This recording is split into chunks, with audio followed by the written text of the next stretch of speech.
Selamat malam. Malam Pak Selamat Joko, malam. selamat malam. Selamat malam Pak Adi dan Pak Masrin. Semoga semua sehat. Dan saya ngucapin selamat Idul Adha bagi saudara-saudara yang merayakannya kemarin begitu. Baik, kita mulai aja diskusi malam hari ini. Kita tetap mengangkat tema tentang istilah orang-orang keuangan itu terjadi the perfect storm begitu. Barangkali ini pertanyaan-pertanyaan nanti kita tunggu juga Pak Dewa dan saya lempar dulu pertanyaan. Suara tidak bisa jelas, Pak. Pak Aris, Ya. Pandemi ini kan menimbulkan ketidakpastian lah yang berkepanjangan, sehingga investasi lemah dan implikasinya pada terhentinya aktivitas usaha, Pak Aris. Kalau tidak salah sampai tahun 2021 ini diharapkan investasi itu ya 6,4% lah nilai pulihnya lah kalau tidak salah seperti itu. Nah, yang terjadi sekarang ini pemerintah sedang memicu atau memacu adanya investasi-investasi yang mangkrak, Pak Aris. Inilah nanti arahnya ke tema besar kita, ke arah ke sana ya. Belum kita masuk ke tema besar. Nah ini, menurut Pak Aris, apa yang harus dilakukan pemerintah tentang investasi-investasi yang mangkrak itu? Silakan Pak. Baik Pak, selamat malam Pak Joko, Pak Gensli, Pak Masrin, Pak Adi. Izin mungkin kalau saya lihat Pak, dari program-program yang mangkrak ini Pak, sebenarnya kita harus melakukan pendataan ulang Pak. Kalau kita lihat mangkraknya ini kan banyak sebab Pak. Tapi dengan kondisi sekarang yang terjadi dengan COVID ini, itu mungkin sama juga dengan waktu kami melakukan simulasi di 2018-19 Pak. Tentang apa yang akan mungkin terjadi kalau kita lakukan simulasi waktu itu Pak. Kalau sampai anak-anak tidak dilakukan vaksinasi. Ya, waktu itu kita bicara di 2018 sampai ke 2019 adalah isu tentang pneumonia yang ujungnya mempunyai tingkat kematian yang cukup tinggi untuk 5 juta anak-anak kita di Indonesia Pak, di bawah 5 tahun. Nah, disitulah makanya kita melakukan terobosan-terobosan, melakukan juga inovasi kalkulasi Pak tentang bagaimana vaksin bisa digunakan untuk menyehatkan Pak anak-anak kita yang umur balita di bawah 5 tahun. Tapi banyak juga yang menentang Pak dengan inovasi kalkulasi menggunakan volume Pak. Nah, jadi kalau waktu itu kan ada pertentangan adalah bicaranya adalah anak jangan dijadikan semacam data statistik untuk membuatkan angka. Kita melihatnya malah kebalikan Pak, bahwa dengan yang kalau kita lihatnya adalah coming age of digital, di mana data itu sangat penting untuk melihat bagaimana data bisa menurunkan biaya dan data juga bisa membantu menurunkan cost daripada logistik yang seperti negara kita di Indonesia yang mempunyai 17.000 kepulauan yang ujungnya mempunyai, kalau nggak salah ini mohon maaf Pak Gensli, 74.000 desa ya Pak ya? 78.000 desa yang ujungnya kalau di Amerika itu dari east to west itu udah cukup luas Pak dan susah dikontrol. Ya, dan kalau kita mengkontrol, saya bilang kita tidak pernah menyentuh. Gara-gara kenapa? Pada saat 365 hari selesai, kita baru kembali lagi ke awal Pak. Jadi inovasi di dalam pelaksanaan kesehatan sama juga dengan pelaksanaan pelayanan harus dilakukan Pak. Nah, di tahun 2017 kita mulai merintis inovasi ini Pak. YPI melakukan perintisan ini dengan Kementerian Koperasi. Ya, kita melihat bahwa bentuk konkret inovasi dari YPI Pak, mohon dijelaskan mungkin. Gimana Pak? Bentuk konkret inovasi YPI dalam hal itu Bentuknya waktu itu kita meluncurkan suatu platform, Pak, application platform untuk marketplace untuk mempertemukan baik pembeli maupun supplier, Pak, dari pihak kita, ya, produsennya. Soalnya waktu itu kan kita lihat bahwa permasalahan utama di Indonesia, kebetulan pengalaman saya di 8 tahun di oil and gas, di Departemen Perdagangan Inggris, kita selalu mempunyai kesulitan, Pak, untuk melihat dari mana bisa kita membeli atau memasok kemudian melakukan investasi di Indonesia, Pak. Gara-gara data tidak ada dan juga tadi lagi, Pak, dengan 17.000 pulau susah, Pak, untuk kita menerobos dan mengetahui ekosistem atau suatu ekosistem daripada satu kegiatan yang bisa dilakukan, Pak. Soalnya kalau kita bicara agriculture, ya Pak. Pak Aris, berapa jumlah yang telah diformat oleh YPI ya waktu itu? Itu mungkin itu, UMKM yang UMKM, Pak, UMKM dengan koperasi, Pak. Jadi waktu itu kita sudah membidik dan juga membuatkan aplikasi namanya MyKUM, Pak, Myka UKM.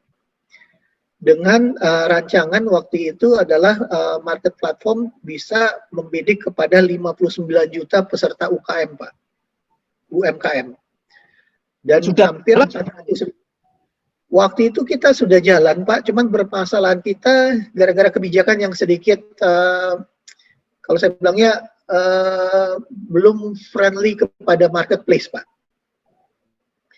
Nah, soalnya tentang kebijakan yang belum friendly ini, Pak Gensley, Bapak yang mohon maaf duduk di pemangku jabatan, bagaimana menanggapi tentang kebijakan yang kadang belum friendly terhadap saudara-saudara kita yang UMKM begitu, Pak? Silakan Pak Gensley. Pak Joko, Pak Haris, kalau dari sisi kebijakan, memang masih banyak turunan-turunan kebijakan-kebijakan yang sifatnya lebih aplikatif. Jadi kalau saya lihat saat ini, jadi contohnya banyak ke Bapak Presiden yang saat ini kita rasakan iklim investasi aja. Kan beliau sempat marah itu.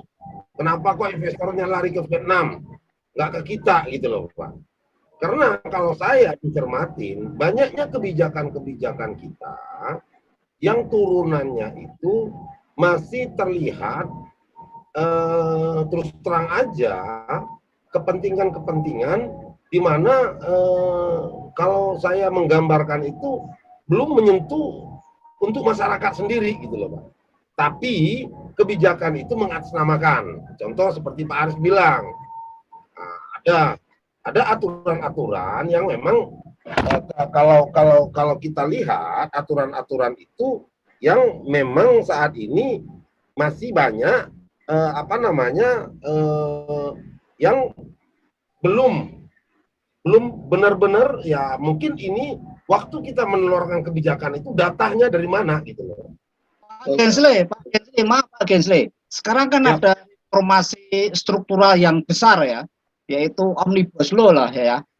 Nah, ya, ini kan sebenarnya menjadi jembatan yang sangat bermanfaat untuk apa yang dikatakan oleh Pak Haris tadi, yang kebijakan kurang policy yang kurang friendly seperti itu. Sejauh mana kalau hal itu Pak Gensley memandang?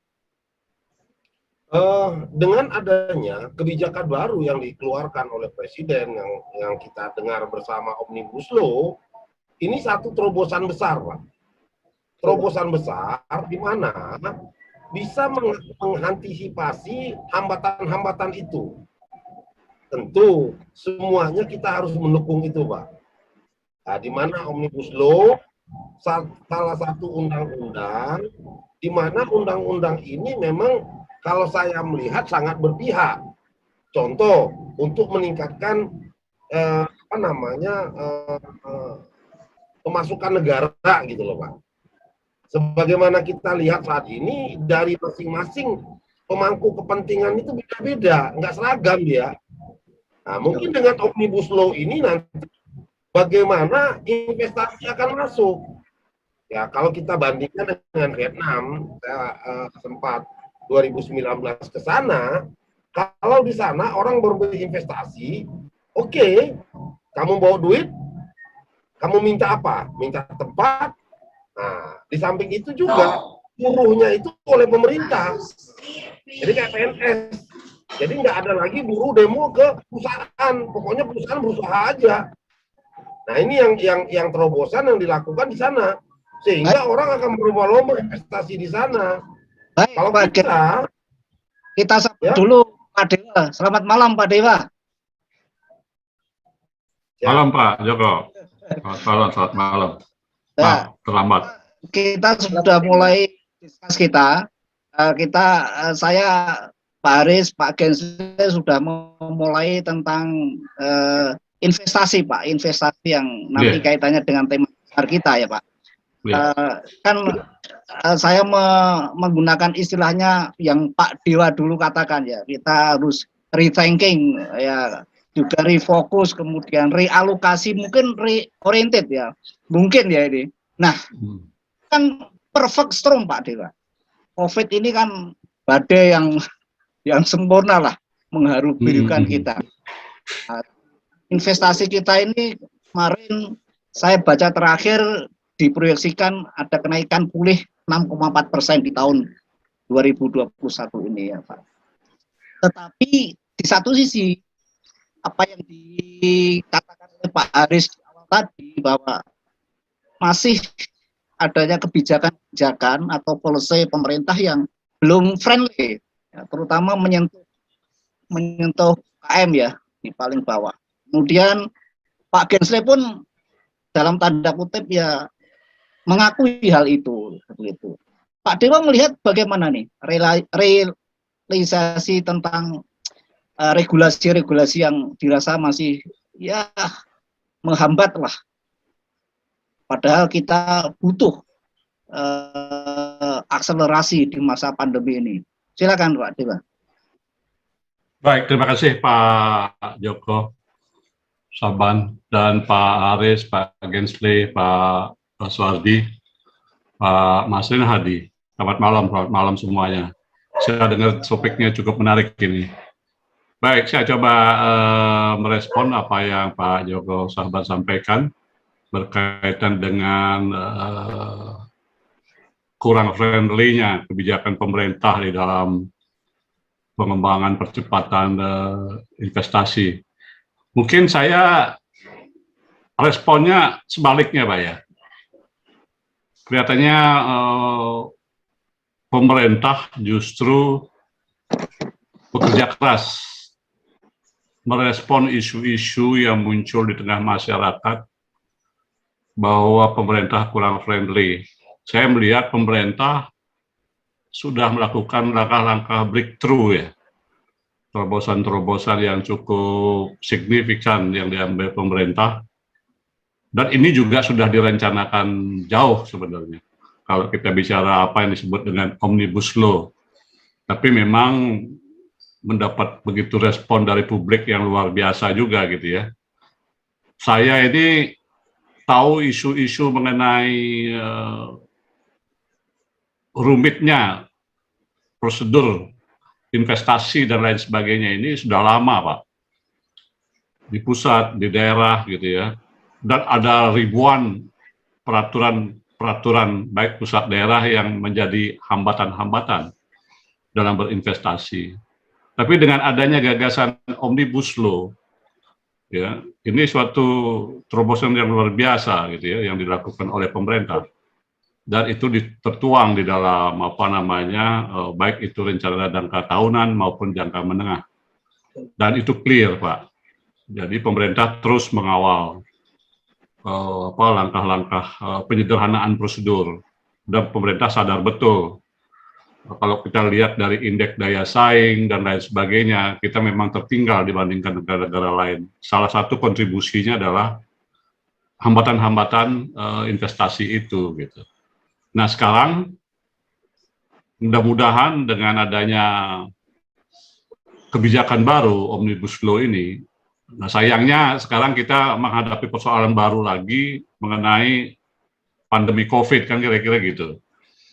Nah, kalau saja ini pandemi ini tidak tidak terjadi mungkin di seluruh dunia gitu ya, mungkin gerak percepatan pembangunan kita cukup cepat, Pak, dengan adanya terobosan breakthrough dari Omnibus Law ini. Nah, Pak Dewa, dengan adanya sebentar Pak Dewa. ya, Sebelum pandemi menjadi biang kerok lah, alasan yang menghambat recovery semuanya. Nah, kita ini kan fokus sekarang ini di bidang perekonomian, khususnya investasi, itu kan adanya recovery cycle lah, seperti itulah ya. Nah, ya. kalau dari sisi pengamatan Pak Dewa, sejauh mana sih manfaatnya Omnibus Law untuk recovery yang sekarang ini dilakukan? Pak, kalau kita lihat telah dari isu-isu kebijakan yang tadi saya sampaikan bahwa adanya hambatan-hambatan regulasi, ego sektor gitu ya. Kalau kita bicara, hampir semua sektor itu kementerian lembaga mempunyai peraturan perundangan masing-masing gitu. Bagaimana sinergi antara satu dengan yang lainnya tidak mudah juga gitu. Itu baru di tingkat pusat, Pak.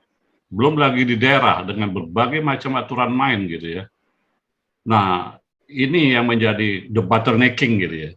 Menjadi hambatan di dalam percepatan investasi masuk ke pusat dan daerah. Di pusat sudah oke, di daerah yang slow jalannya kira-kira gitu, Pak. Nah, ini Pak yang menjadi hambatan.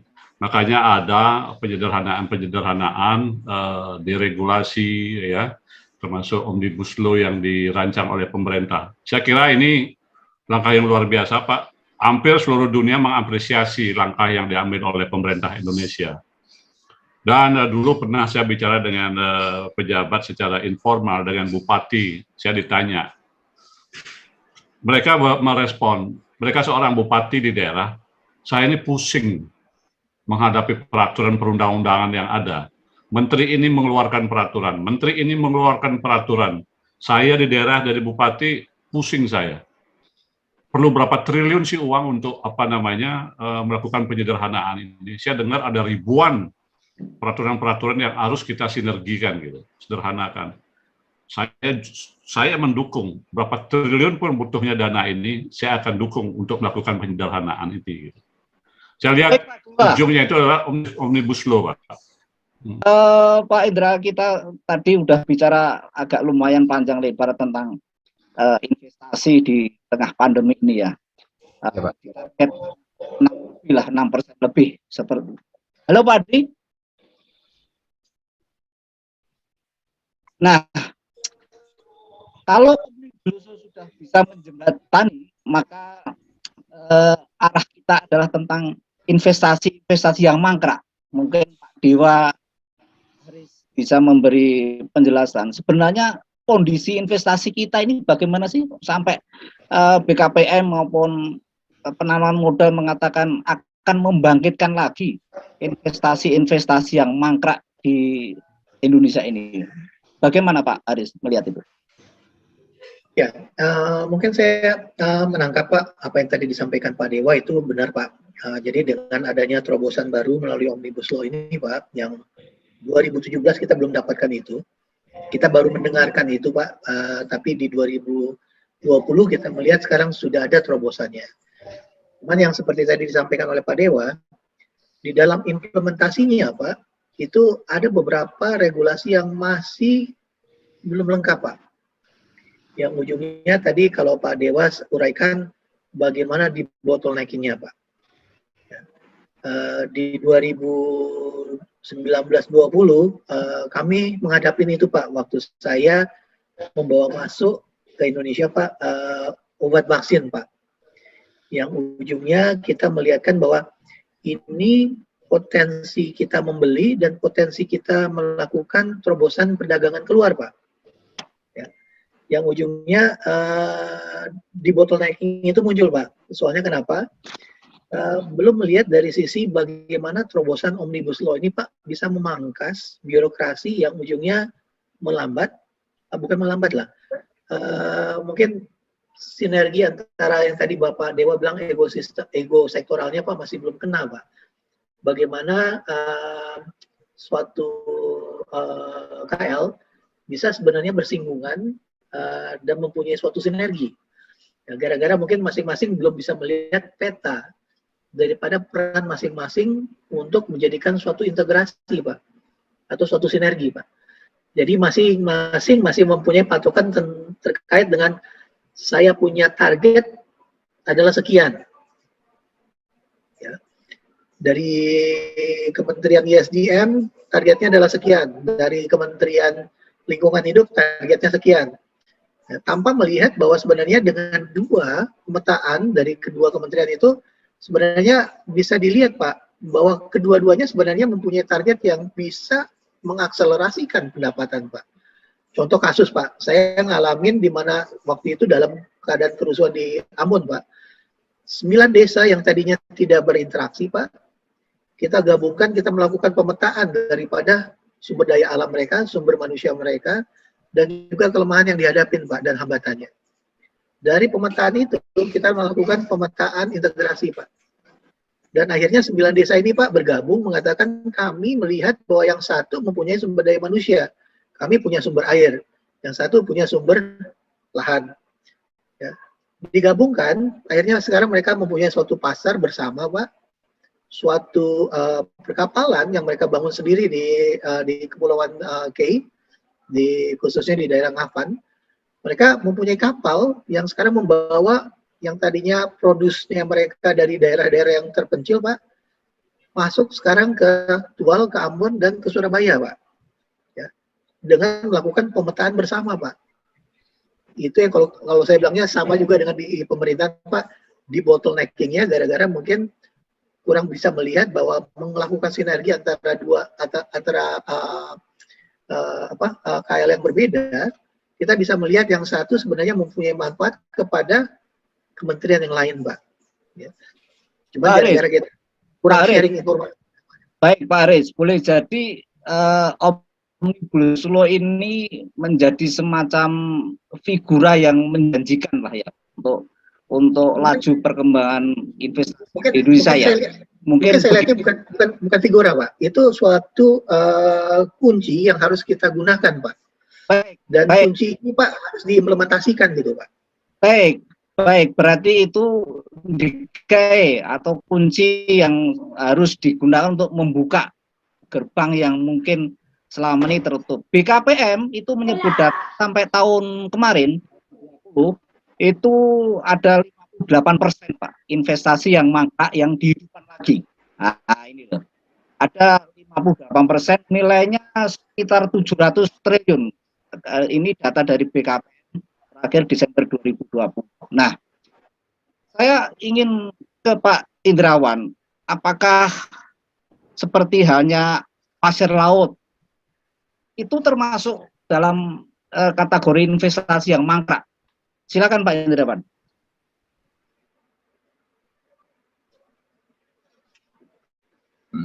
Oke, terima kasih Pak. Jadi kalau dilihat dari geliatnya ekspor pasir laut yang kita dapat melihat di tahun 99, 97, 99 itu maraknya ekspor pasir laut itu di sekitar wilayah Kepulauan Riau yang dulunya itu masih berada di wilayah Provinsi Riau. Jadi setelah pemekaran menjadi Kepulauan Riau. Ini menjadi potensi besar yang selama ini menjadi penghentian atau pemerintah melakukan penghentian sementara ekspor pasir laut. Itu semenjak tahun 99 SKB 3 Menteri dilanjut dengan Kepres nomor 22 tahun 2002. Ini sampai sekarang pemerintah masih melakukan penghentian sementara ekspor pasir laut. Namun produksi untuk pasir laut ini tetap berlanjut, cuman untuk kebutuhan ekspor masih dihentikan oleh pemerintah. Ini mungkin disebabkan karena pada saat itu tidak dapatnya sumbangan ekspor pasir laut ini menjadi pendapatan bagi negara. Ini disebabkan regulasi yang pada saat itu terkait dengan penetapan harga, kemudian tarif ekspor, kemudian tidak terkelolanya ekspor pasir laut pada saat itu, sehingga buyer atau pembeli pada saat itu melakukan pembelian tanpa pengawasan yang jelas. Kemudian pemerintah membentuk undang-undang peraturan presiden, kemudian dilanjut dengan keputusan Menteri KKP membentuk TP4L, yaitu tim pemantau penambangan pasir laut. Yang sampai pada hari ini regulasi-regulasi tersebut masih berlaku, tapi pencabutan terkait dengan penghentian sementara itu belum dilakukan pemerintah. Namun ada baiknya pemerintah melakukan hal tersebut, karena dengan terbitnya Undang-Undang Omnibus Law atau Undang-Undang Cipta Kerja, ada regulasi yang melakukan di mana perdagangan luar negeri atau ekspor ini menjadi kewenangan pemerintah pusat dan diatur dalam PP nomor 5 tahun 2021, yang mana ekspor pasir laut atau larangan dan pembatasan ekspor tersebut dapat dilakukan pembatalan dengan mengajukan kepada Menteri Perekonomian, Menteri Koordinator Perekonomian. Ini kalau saya menganggap ini potensi yang mangkrak, Pak. Artinya potensi besar yang ada di laut. Kalau saya memandang ini potensi yang paling strategis di bidang pertambangan. Yang pertama, dengan ekspor pasir laut, kalau konflik terhadap lingkungannya tidak begitu besar, kemudian dampak terhadap lingkungannya dapat diminimalisir dengan mengkategorikan pasir-pasir yang mana aja yang dapat dilakukan penambangan yang menjadi potensi ke negara. Ini yang seharusnya dari SDM melakukan fokus artinya dari sekian banyak produk yang ada di SDM, mungkin salah satu produk yang saya anggap potensial yang selama ini dilakukan penghentian sementara oleh pemerintah, mungkin pemerintah dapat melakukan fokus terhadap ekspor pasir laut. Jadi saya memandangnya, Pak, ini boleh dikatakan proyek mangkrak yang punya potensi besar untuk dapat membantu pemerintah dalam hal penanganan pandemi COVID-19 ini. Saya setuju sekali, Pak. Jadi ini mungkin seperti yang tadi disampaikan oleh Pak Dewa, Pak.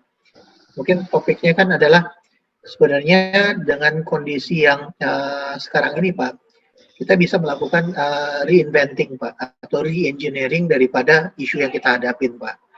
Nah, jadi mungkin Pak Dewa mungkin bisa memberikan komen sedikit, Pak. Soalnya kan kalau saya lihat di sini ada masalah di mana kita punya cost tinggi, Pak, untuk melakukan pembersihan alur. Tapi ada kesempatan kita juga, Pak, yang tadinya kita bersihkan, akhirnya menjadi pendapatan, Pak. Yang ujungnya ke dalam regulasi kan tidak melihat hal tersebut, Pak.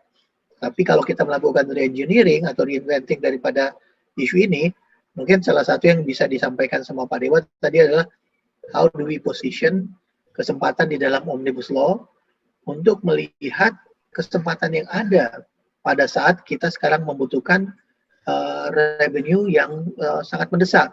Soalnya kalau saya tengok, kalau kita tetap dalam kondisi sekarang, target 6, sekian persen nggak akan tercapai, Pak. Kita dalam masuk senario buruk yaitu 3,7, tapi kalau saya lihatnya itu bisa sampai ke 3,2%, Pak, growth-nya kita.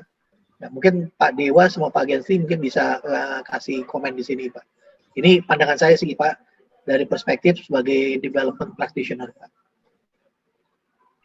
Terima kasih Pak Aris. Tadi saya sependapat juga apa yang disampaikan oleh Pak Dewa tadi, bahwasanya pemerintah itu sudah mendorong, makanya ada institusi BKPM sekarang juga bagaimana melekatnya adat atasnya perdagangan kita di masing-masing kedutaan kita di luar negeri gitu loh. Nah, memang apa yang disampaikan tadi Pak Dewa, kami menangkap terkait dengan regulasi.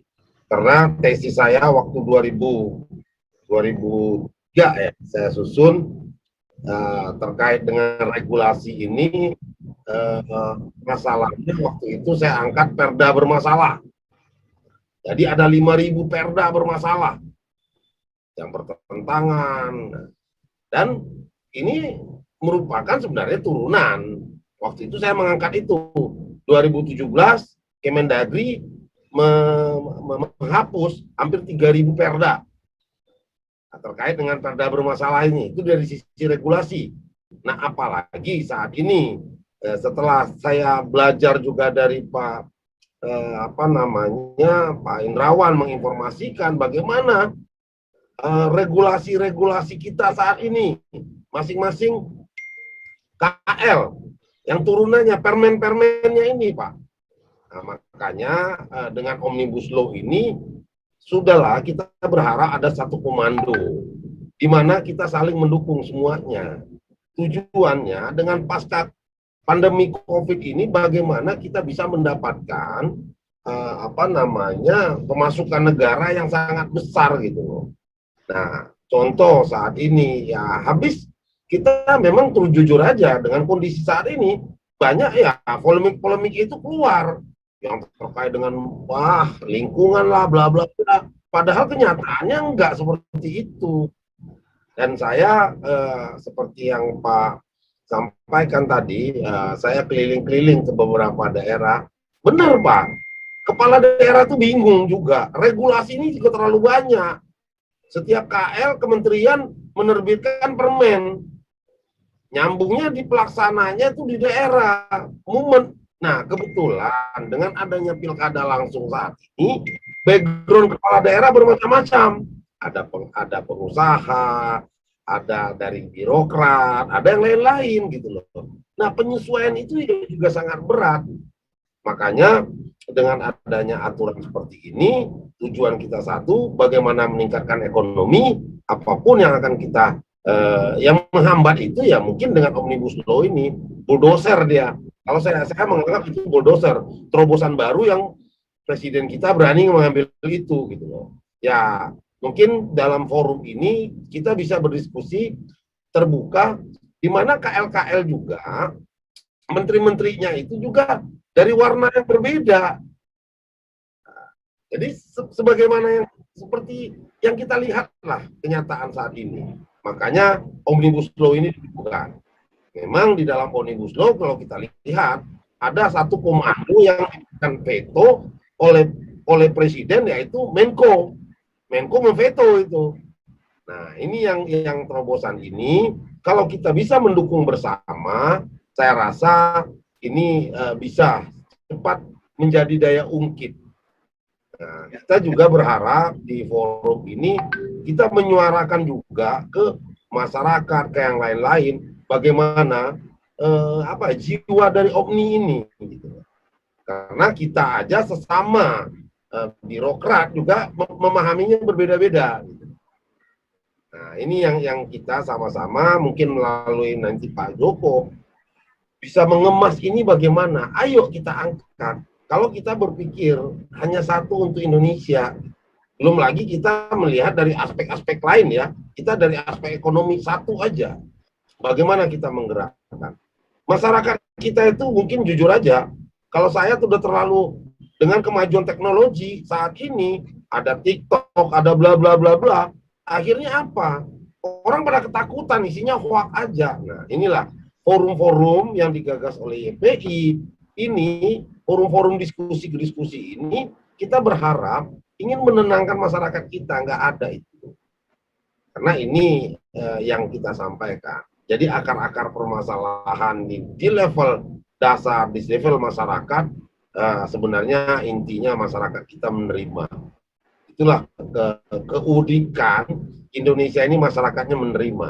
Hanya segelintir yang tidak bisa menerima itu. Tetapi isu-isu ini terus, macam-macam yang harus keluar, sehingga orang membuat ketakutan yang berlebihan, sehingga ya untuk investasi orang takut, ini takut gitu.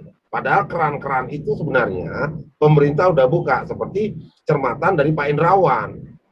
Oke, stop ya stop, tapi ada hal-hal tertentu yang kita lihat.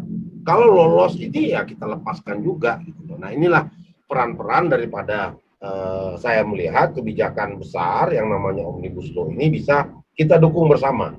Mungkin dari kalangan praktisi, birokrasi, dan pelaku-pelaku di lapangan ya kita dukung. Oh ini loh kondisinya, dan kita ingin menjaga juga ya Indonesia ini bersatunya ya kita harus jaga juga. Nah untuk itu. Jadi melalui forum-forum yang terbuka, melalui forum-forum ini kita ingin menguatkan bersama-sama bahwasanya ini loh bentuk kita sekarang dengan kondisi COVID, ekonomi kita morat-marit, terus kita mau maju juga ditakut-takutin, ya nggak jadi-jadi gitu. Ini yang perspektif yang saya tangkap, Pak. Demikian Pak Joko. Baik, Pak Gesle. Mohon maaf tadi agak ada koordinasi tentang sinyal internet di Jogja kelihatan seperti ini baru koordinasi. Pak Dewa, menyambung pernyataan dari Pak Gesle tadi ya, apa benar sih kenyataan yang terjadi bahwa sebenarnya kebijakan pusat itu sudah bagus, tatanan regulasi dengan Omnibus Law-nya itu sudah sangat bagus, cuman bagaimana dengan perangkat pejabat yang di daerah mengapresiasi ini, Pak Dewa? Apakah masih ada kendala barangkali sehingga hal-hal yang seperti dialami Pak Indrawan, Pasir Laut misalnya, pusat boleh jadi sudah oke lah membuka kunci, tapi mungkin daerah pasti masih banyak tetek bengeknya. Apa yang sebenarnya terjadi, Pak Dewa? Silakan Pak Dewa. Baik, terima kasih Pak Joko. Pertanyaan Pak Joko hampir sama dengan apa yang disampaikan Pak Haris tadi ya. Pak Haris juga mereview tadi mengenai pandemi ini berdampak sangat dalam terhadap ekonomi kita gitu ya. Jadi Pak Haris tadi menyebutkan side revenue, pertumbuhan terganggu dan lain sebagainya. Saya mencoba mencermatinya begini, Pak, belajar dari negara-negara lain juga gitu ya dalam menghadapi pandemi ini. Kita ambil contoh di Amerika gitu. Amerika kan juga di eranya Donald Trump itu musibah pandemi itu kan sangat tinggi gitu ya dan cukup mengkhawatirkan. Nah, fenomena itu ditangkap oleh pengambil keputusan dan juga ada respon sosial yang cukup tinggi dari kalangan-kalangan dunia usaha di internal di sana gitu. Jadi mereka menginginkan pajak para super kaya gitu ya. Super kaya ini pajaknya ditingkatkan. Dan ada juga yang berlomba-lomba memberikan donasi yang cukup besar kepada negara, kira-kira gitu. Yang saya baca dari media-media yang ada. Kebetulan kita coba juga lakukan exercise. Negara ini kan sumber pendanaannya juga terbatas. Masalah yang dihadapi luar biasa juga, Pak Joko. Jadi kita melakukan exercise terobosan lah pinginnya begitu ya. Ternyata dari sekian super kaya di dunia ini gitu ya, ada juga orang Indonesia yang super kaya kan kira-kira gitu. 10-25 orang barangkali ada yang super kaya masuk di majalah yang terkenal itu gitu. Ya gimana caranya ini? Ada gap orang kaya jauh meninggalkan saudara-saudaranya, yang lainnya tertinggal begitu ya. Mungkin ini juga bisa menjadi sumber pendapatan bagi negara dalam konteks untuk membiayai pembangunan. Nah, cuman bagaimana strateginya? Nah, ini barangkali pakar-pakar dibilang perpajakan fiskal dan lain sebagainya. Waktu itu saya coba menulis juga tentang hal ini dan mendapat respon cukup baik juga dari kawan-kawan. Tapi ada juga alternatif lain kira-kira Pak Joko untuk menambal beban keuangan negara untuk membiayai impact dari pandemi COVID ini, dan menyasar juga mengenai keadaan ekonomi kita, untuk pemulihan ekonomi kita. Ini cukup berat. Jadi mau tidak mau negara ini mempunyai kekayaan sumber daya alam yang luar biasa, gitu ya. Jadi memang perlu mencari terobosan, gitu ya. Nah, saya berterima kasih tadi, saya belajar juga dari Pak Indrawan. Pak Indrawan kebetulan mendapatkan peluang untuk pengelolaan sumber daya alam yang ada di daerah Rupat sana. Jadi apa yang diceritakan oleh beliau tadi, saya juga nggak mengerti juga. Ternyata ada sumber daya yang cukup besar, ya, tambang pasir begitu ya, dan tambang pasir ini adalah tambang pasir dari hasil sedimentasi kira-kira itu ya, karena posisi Rupat yang cukup strategis di Selat Melaka gitu. Nah, ini rezeki nomplok buat negara gitu, kira-kira gitu ya, dan harusnya negara juga berkewajiban untuk hadir menata jalur ini gitu ya, apalagi ini jalur dunia gitu. Dan sesuai dengan apa Pak Indra sampaikan tadi, Rawan, itu tercantum dalam UNCLOS gitu ya. Nah, ini kan suatu peluang dan tantangan yang dihadapi oleh negara. Tapi di selain pihak, ada negara atau pasar yang sangat membutuhkan produk ini, kira-kira gitu. Nah, ini makanya menjadi celah atau peluang bagi negara di tengah krisis. Dan ini tidak dimiliki oleh negara lain, Pak. Sumber daya alam ini. Ini uniqueness. Kita bersama-sama bersyukur kehadapan Tuhan yang Maha Kuasa yang memberikan berkah kepada negara kita. Dan kita menambang itu tidak menambang menghancurkan lingkungan. Dan ini kan kalau saya lihat apa yang cerita Pak Indrawan tadi itu kan dari hasil sedimentasi. Nah, ini barangkali perlu dicermati oleh para pengambil keputusan di tengah-tengah sulitnya mendapatkan sumber-sumber pembiayaan pembangunan. Jadi ini menjadi sumber pembiayaan pembangunan baik untuk pemerintah daerah, pusat, dan untuk mengatasi pandemi dan pemulihan ekonomi nasional. Saya kira itu Pak Joko, pandangan saya. Baik Pak Dewa. Pak Joko, saya sedikit menambah Pak Joko. Oke, silakan.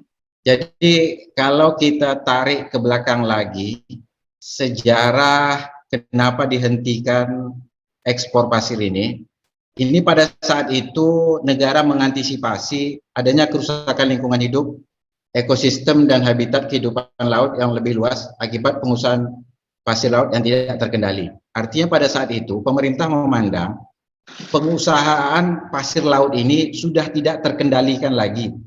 Karena pada waktu itu jumlah KP atau penguasa atau pemegang hak untuk pengelolaan wilayah pertambangan yang berada di wilayah Kepulauan Riau itu sudah tidak terkendali. Contoh, itu pengambilan pasir lautnya itu tidak ada lagi dalam bentuk pengawasan karena masing-masing bayar dengan perusahaan-perusahaan dredging yang dikirim ke Indonesia itu negosiasinya sudah seperti negosiasi ngobral, Pak, obral harga. Contoh, di saat perusahaan dredging datang masuk ke wilayah perairan Indonesia, yaitu di sekitar Selat Malaka di wilayah Kepulauan Riau, itu ketemu satu pengusaha atau penguasa tambang, itu bernego, kalau kamu mau jual dengan harga sekian saya ambil, Kalau tidak, saya pindah ke pemilik KP yang sebelah.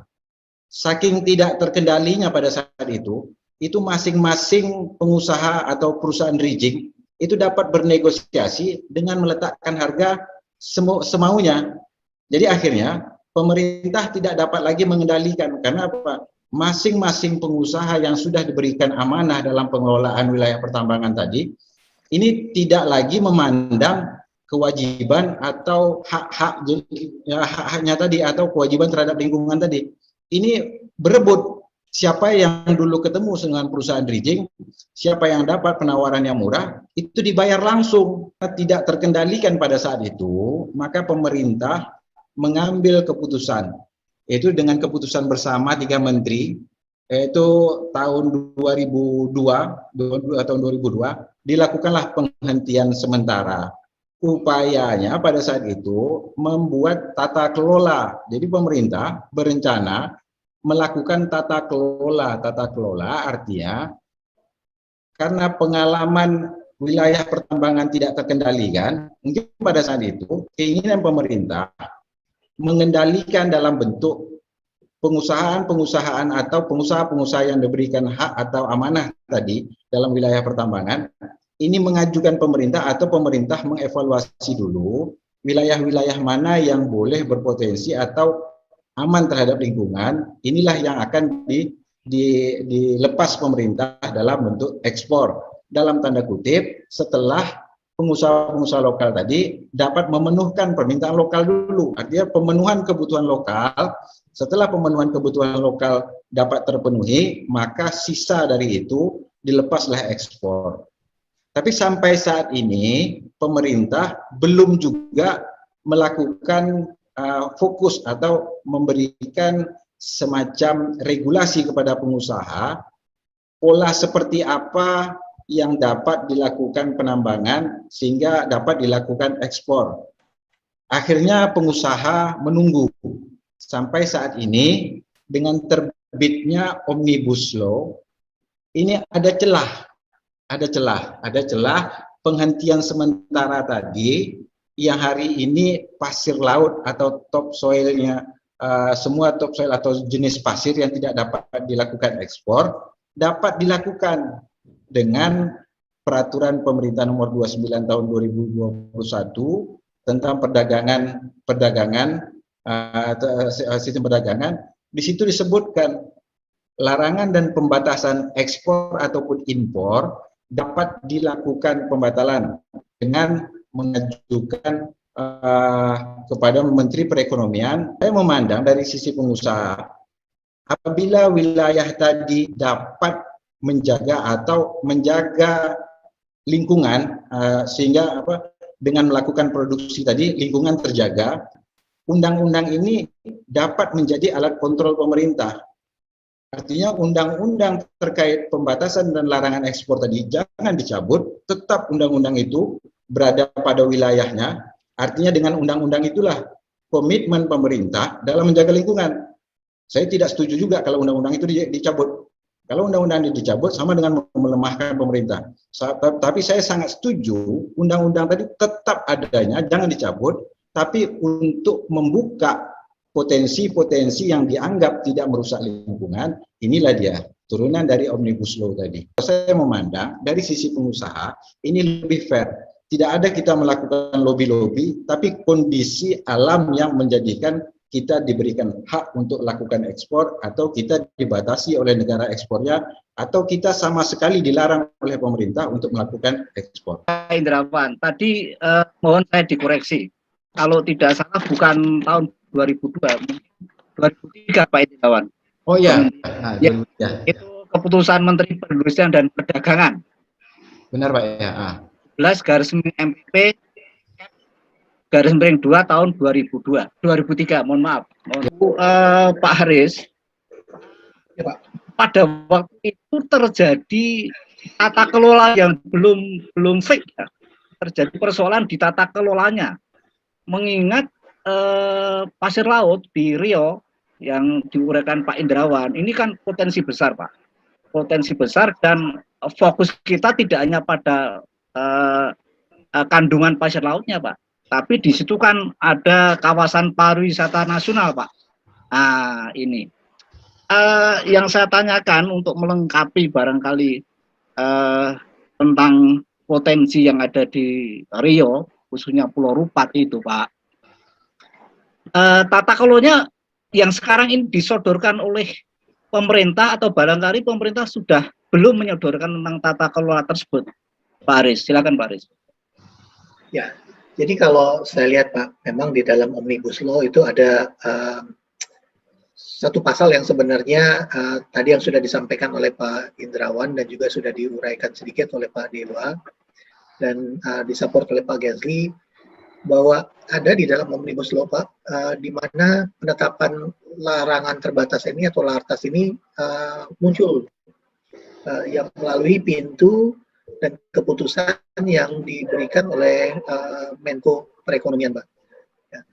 Tapi kalau saya lihat di dalam itu belum juga menjadi, mungkin modelnya kayak zaman saya Pak, waktu saya di bencana Pak, di kebencanaan dulu ya.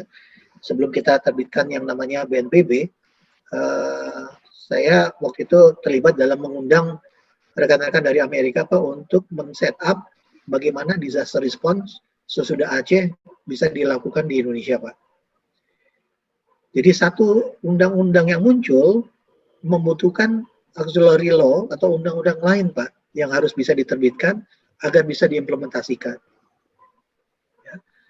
Omnibus Law ini kalau saya lihat ini adalah terobosan besar, tapi harus ada penerapan. Yang tadi disampaikan oleh Pak Indrawan adalah mekanik daripada kontrol tersebut, Pak.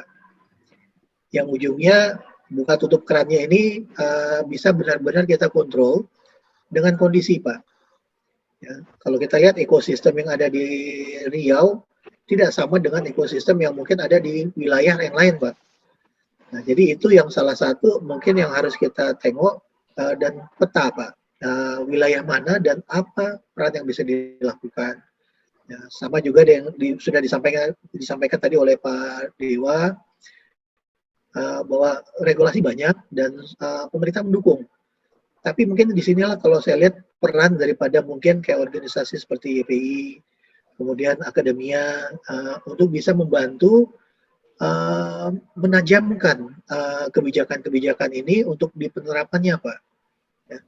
Agar kalau kita membuka LARTAS ini, konsekuensi daripada LARTAS apa? Dari sisi pendapatan sangat besar. Dari sisi ekosistem, ekologinya bagaimana? Bagaimana penanganannya? Bagaimana dampak kepada masyarakat? Ya, soalnya kalau di sini, kalau kita lihat yang disampaikan Pak Indrawan, kita juga nanti akan bersinggungan dengan masyarakat hutan, Pak, di wilayah tersebut yang mungkin akhirnya meninggalkan hutan, pergi menjadi penambang pasir. Atau mungkin kalau istilahnya kalau saya tengok sekarang mungkin sama juga dengan yang dilakukan sekarang sama mungkin kayak Dr. Terawan Pak. Suatu terobosan di dalam kondisi COVID yang mempunyai hambatan. Hambatannya balik lagi Pak kepada regulasi. Yang ujungnya gara-gara kalau kita ngikutin regulasi kan ada unsur SOP yang tidak mengikuti SOP-nya pandemi Pak. Kalau saya lihat SOP pandemi ini kan di BPOM tidak ada SOP kalau pandemi gimana nih dalam tempo 1 bulan atau berapa bulan kita bisa melakukan. Kalau kita melakukan clinical trial Pak dengan sistem akademik berarti kita membutuhkan sekian tahun Pak. Dengan menunggu pandemi sekian tahun untuk mendapatkan suatu peraturan baru nggak mungkin Pak. Ya, kita banyak yang meninggal Pak dan sekarang sudah banyak Pak. Ya. Dan kenapa sudah banyak? Gara-gara kita kurang memahamin bahwa dampak ini berdampak kepada industrinya, Pak. Industri oksigen, Pak. Ya, gara-gara kita tidak punya oksigen yang memadai. Saya telepon teman-teman saya, Pak, dari Liquide, dari Samator. Jawaban mereka, Pak, mau kita didongkrak kapasitas pabrik kita, Pak, cuma sampai sedemikian, Pak. Mau ditingkatkan, membutuhkan waktu 1 tahun sampai 2 tahun, Pak. Gimana caranya? Kalau kita disuruh berhenti memasok kepada industri untuk memasok kepada sektor kesehatan, bayangkan Pak, satu pabrik 5.000 orang, kalau tidak kita pasok oksigen kami, mereka harus tutup Pak. Siapa yang mau kasih makan 5.000 orang gitu Pak? Nah ini kalau saya lihat ini terobosan yang harus dipikirkan Pak. Baik Pak Aris. Pak Aris, benar ya bahwasannya sebenarnya bukan salah kalau mengatakan bahwa pandemi ini adalah momentum. Itu salah, bukan momentum. Tetapi ekspor pasir laut yang selama ini masih terhenti, sebenarnya dengan kata lain, apakah ini menjadi ya obat lah. Obat kan pahit tentu ya, tapi kan sedikit banyak menyembuhkan begitu. Kira-kira Pak Gesle, kira-kira dengan adanya Omnibus Law yang jadi wadah investasi lah salah satunya, apakah seyogianya pemerintah juga sudah mulai memikirkan untuk membuka keran itu dengan ya revisi regulasi barangkali. Pandangan Pak Gesle, silakan Pak Gesle. Terima kasih Pak. Mungkin dengan semangat Omnibus Law ini, pemerintah mau nggak mau itu harus dilakukan, Pak. Kalau nggak, kenapa kita harus ada Omnibus Law? Benar kata Pak Indrawan, kita melihat titik-titik mana yang diperbolehkan. Jadi nggak semua begitu Omnibus Law, buka semuanya. Jadi rame lagi nantinya kan. Contohnya seperti Pak Joko sampaikan, untuk silika memang udah dikasih konsesi itu wilayah Bangka Belitung. Itu untuk pasokan silika dalam negeri. Nah, terus yang seperti yang Pak Indrawan sampaikan itu merupakan bottleneck dan apa namanya endapan itu ya ibaratnya kita dapat uang dari lumpur katanya kan seperti itu Pak. Dan itu akan datang lagi gitu loh. Nah, ini terobosan-terobosan ini yang saya pikir itu memang harus dilakukan kalau kita ingin mendongkrak ekonomi kita gitu. Nah, sekarang mungkin dengan peluang-peluang yang lain, Pak.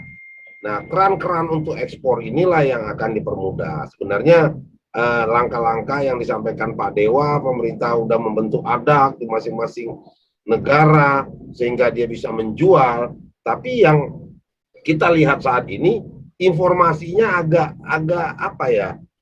agak kurang sampailah ke bagi para pengusaha-pengusaha. Contoh seperti terkait dengan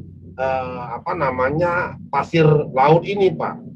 Ya, kita dapat informasi juga dari diskusi dengan teman-teman Singapura. Teman-teman Singapura itu ngambilnya ke Vietnam, ke Thailand. Yang lebih parah lagi, Timur Leste. Pada depan itu kita dilewatin gitu loh, Pak. Karena regulasi kita. Nah, mudah-mudahan kita bisa meyakinkan ini loh kita tidak merusak lingkungan. Kontrol yang dilakukan seperti Pak Indrawan sampaikan, regulasi sebagai kontrol ya kita dukung untuk seperti itu. Nah, mudah-mudahan saya yakin pemerintah saat ini bersama-sama dengan satu bahasa saat ini akan mendukung ini semuanya. Karena saya tahu undang-undang Omnibus Law ini PP yang direvisi itu ada sekitar 57 PP, Pak. Yang semuanya semangat. Semuanya kalau kita buka regulasi, lihat nggak bertentangan dengan Omnibus Law. Kalau bertentangan, PP-nya nggak jadi, Pak. Jadi mudah-mudahan dengan adanya 57 PP, itu akan mendukung investasi, sehingga mudah-mudahan iklim berusaha saat ini bisa nyaman orang-orang dilakukan di Indonesia. Pak Gesle, Pak Dewa, sebenarnya apa hambatannya Pak Dewa untuk mensegerakan membuka keran lagi ekspor pasir laut, mengingat potensinya besar sekali dan dari market pun juga sudah kelihatan, dari segi pemasukan juga besar. Kata Pak Haris, daripada uang kita keluar lebih baik uang yang dari luar masuk. Sebenarnya apa itu hambatannya Pak Dewa? Mengapa pemerintah kok tidak ya sesegera mungkin untuk mengatasi keadaan darurat inilah? Silakan ya. Pak. Terima kasih Pak Joko. Saya pikir pemerintah sudah bekerja keras ya untuk mencari jalan keluar mengatasi persoalan dampak pandemi ini. Saya pikir kita tahu semua lah, pemerintah ini kerja keras 24 jam. Dan dalam konteks pendanaan untuk menjaga pertumbuhan ekonomi, dan bagaimana masyarakat bisa tetap berkegiatan, ekonomi berjalan dengan baik begitu. Mau tidak mau memang saatnya mencermati potensi-potensi yang idle gitu ya. Potensi-potensi yang idle mulai ditata kembali, kekayaan sumber daya yang ada di negara ini digunakan secermat mungkin begitu. Dan tetap memperhatikan kelestarian lingkungan yang berkesinambungan. Jadi apa hambatan yang Pak Joko tanyakan tadi? Sebenarnya tidak ada hambatan, Pak. Tinggal sekarang bagaimana orkestra gitu ya. Ini kalau saya memakai istilah orkestra di dalam birokrasi, semuanya harus sedikit menurunkan ego lah kira-kira gitu. Ini kan dilatar belakangi oleh ego, mudah-mudahan di bawah kepemimpinan kabinet yang ada saat ini, ada Menko ataupun siapapun yang ditunjuk bisa menjadi dirijen untuk mempercepat proses implementasi dari Omnibus Law yang sudah dirancang dengan begitu hiruk pikuk dan dapat diselesaikan dengan baik. Tinggal sekarang bagaimana peraturan-peraturan pelaksanaannya. Seperti tadi Pak Indrawan sudah panjang lebar menyampaikan bagaimana siapa aktor-aktor utama kementerian lembaga yang berperan penting di dalam konteks ini. Nah, ini harusnya duduk bersama ya, aktor-aktor ini untuk bersama-sama melihat peluang ini dan melihat juga kantong negara dalam konteks ini masih dalam konteks krisis gitu ya. Jadi apa istilahnya ya, sense of krisisnya ini harus tinggi dalam konteks ini.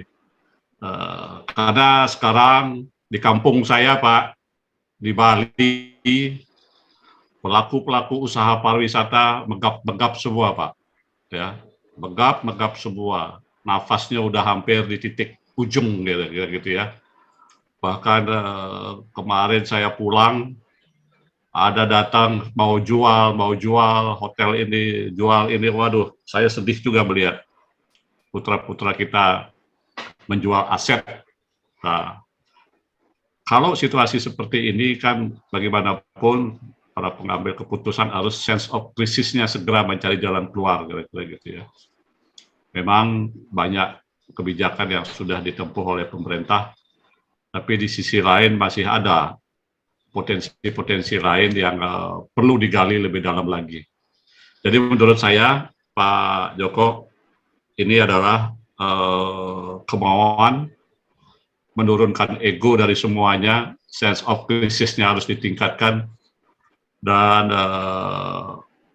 mainkan orkestra yang baik sehingga rakyat mendengarnya juga dengan baik gitu, ya kan? Itu kata kunci menurut saya, Pak. Terima kasih Pak Joko. Ada kata kunci dari Pak Dewa, tidak ada hambatan. Ya. Pak Gesle juga memberikan kata kunci pada malam hari ini. Mau tidak mau, pandemi ini adalah momentum untuk membuka kembali investasi-investasi yang mangkrak. Pak Indrawan juga sudah memaparkan prospektusnya tentang pasir laut. Pak Haris, saya mohon kesimpulan Pak Haris. Untuk investasi yang mangkrak ini dikaitkan dengan pasir laut yang punya ya sedikit obat menawar lah. Kita mulai dari Rio, dari Rupat dulu. Kira-kira apa yang dibutuhkan Pak Haris selain sense of crisis yang dari Pak Dewa tadi sebagai konklusinya untuk mengatasi percepatan pemulihan ekonomi ini? Silakan Pak Haris. Jadi mungkin terima kasih Pak Joko. Jadi mungkin saya akan gunakan kata-katanya yang seperti disampaikan Pak Dewa. Orkestranya Pak. Ya, kita sering lupa Pak, salah satu orkestra kita tuh sangat dikenal di dunia Pak. Musik gamelan kita Pak. Ya. Punya banyak alat, tapi suaranya sangat menggelegar, Pak. Saya ingat waktu saya di kuliah dulu di Victoria, Pak, di New Zealand, kita bawa, kita ekspor gamelan ke New Zealand, Pak, ke kampus.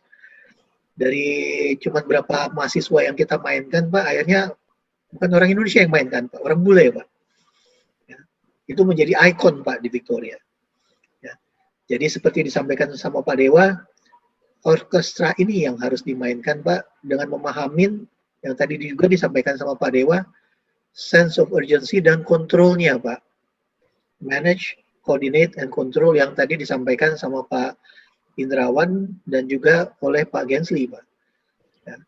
Kalau kita mempunyai suatu orkestra yang bagus, yang mempunyai suatu irama yang sama dan tujuan yang sama, saya yakin, Pak, kita akan keluar daripada pandemi ini bukan lagi sebagai korban pandemi, Pak, tapi sebagai Pak champion yang baru, Pak, yang selalu dielu-elukan bahwa Indonesia bisa menjadi ekonomi besar 6.